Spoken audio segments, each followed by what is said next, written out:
Hi, Patrick Peace here, doing a quick review on Chapter 7 of Richard Dawkins' book, The Selfish Gene. Chapter 7 is called Family Planning. Kind of like two sections to this chapter. The first section I'd like to deal with, he jumps right into a conversation with no background here. And I'd like to just go through quickly, if I can read a little bit of the first section to show you what Dawkins is doing here. He says here, it's easy to see why some people want to separate parental care from other kinds of kin-selected altruism. He's trying to incorporate altruism into his theory of the selfish gene. So he's saying selfish gene explains everything, even when animals display altruistic behavior. And he says, some people say that parental care is different from taking care of distant relatives like nieces and nephews. He says, but I wish to make a distinction between bringing new individuals into the world on the one hand and caring for existing individuals on the other. And he changes the emphasis there. He puts it in italic, bringing new individuals and caring for existing into the world, which is saying essentially the same thing. I shall call these two activities respectively childbearing and child caring. An individual survival machine, humans, has to make two quite different sorts of decisions, caring decisions and bearing decisions. I use the word decision to mean unconscious strategic move. So he makes up his own definitions for words whenever he wants, and he takes something which is a tautology, which is something that is self-evident. For example, parents care for children. And he says, oh, no, wait a minute now. There's a different term for this, and it's called gene-carrying machines taking care of children, or something like that. He changed it. Like, in 30 years, has nobody actually read this? Like, the first two paragraphs of Chapter 7, the first two paragraphs are, I don't know if useless would be the correct term. Just contribute nothing, absolutely nothing to the repository of knowledge of the human race. There is nothing here. He's doing word games. He's setting up, not a nonsensical, tautological, circular argument, and presenting that as, and all the while patting his academic colleagues on the back and mentioning theirs and mentioning his own book constantly.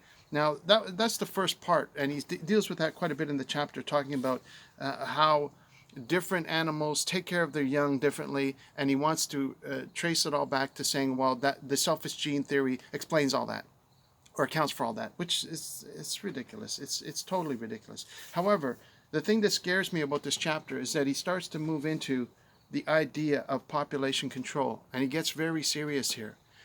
And he treats humanity, there's nothing, I don't know how I would describe this as being absolutely uncaring of humanity, asking the question, shall I care for this child, or shall I bear a new one? Whatever steps in order to bring it, shall I reproduce? Like, who asked that question? It's so analytical, so uncaring, so cold to say, oh, I wonder if we should bring children into the world or not.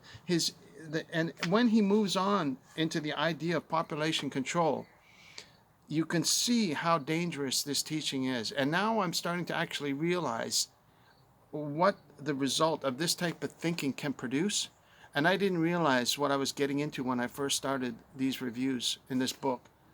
I don't know, I don't even want to think of where this type of thinking could lead to, where he's talking about the population needs to be reduced, and he's exaggerating the effect of the population in the next 500 years, saying that's going to completely cover the planet and things like that, and trying to put fear into people.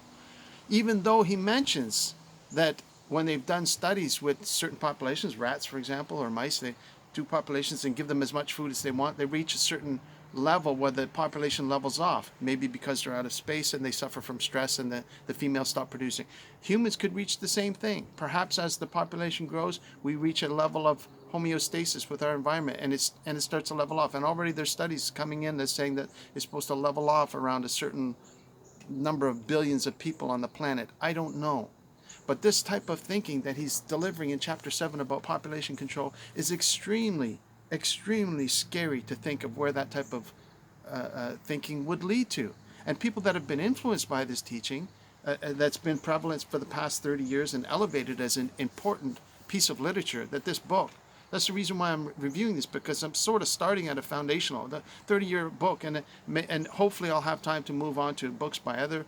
I'm hoping to do a review of Sam Harris's book and maybe some of Richard Dawkins' more recent work.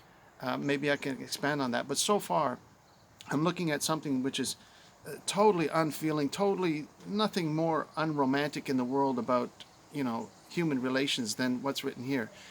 I can imagine him responding saying, well, why would romance have anything to do with it? We're talking about science here. Why would it have anything to do with it? Or something along those lines. And I'll give him that. We would in a three-dimensional world. We've only used up a tiny fraction of the space on the earth with human population. People think that the world is all run over rampant. The entire population could fit into the continent of Australia quite comfortably with plenty of room left over. We haven't even started to build 3D up yet. Well, we have with our buildings. Our buildings go up into the air, but only on a tiny fractional level in major cities around the world. There is so much more room for human population. Who's to say we couldn't easily support a population of 100 billion people on the planet? And right now there's 6 or 7 billion. We don't know that.